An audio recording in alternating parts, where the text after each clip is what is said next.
আসসালামু আলাইকুম গাইস। তো কি অবস্থা সবাই? আশা করি সবাই ভালো আছেন। আর বিশেষ করে নির্বাচনের ছুটিতে কিন্তু সবাই বাড়িতে আসছে, আর আসার পরে কিন্তু এখন আবার ঢাকাতে ফেরত যাওয়ার পালা। এখন কিন্তু আমরা ঢাকাতেই ফেরত যাচ্ছি, আর বিশেষ করে আজকে আমরা যাচ্ছি ময়ূর 10 লঞ্চ। আর আমাদের শরীয়তপুর ফেরিঘাট থেকে কিন্তু এই বিলাসবহুল লঞ্চ গুলা সবসময় যেয়ে থাকে ঢাকাতে।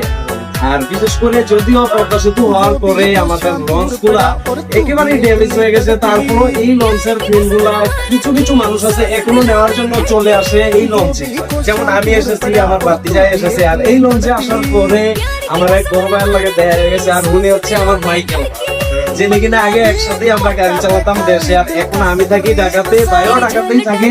আর এই লঞ্চে আসার পরে কিন্তু ওনার সাথে দেখা হয়েছে, আর বাসে যাওয়ার সময় কিন্তু হয়তো আর এই দেখাটা হতো না। তো ইনি হচ্ছে আমার সেই ভাই মাইকেল ভাই। তো আসসালামু আলাইকুম ভাই, কি অবস্থা? ভালো আছেন? ইনি হচ্ছে আমার মাইকেল ভাই।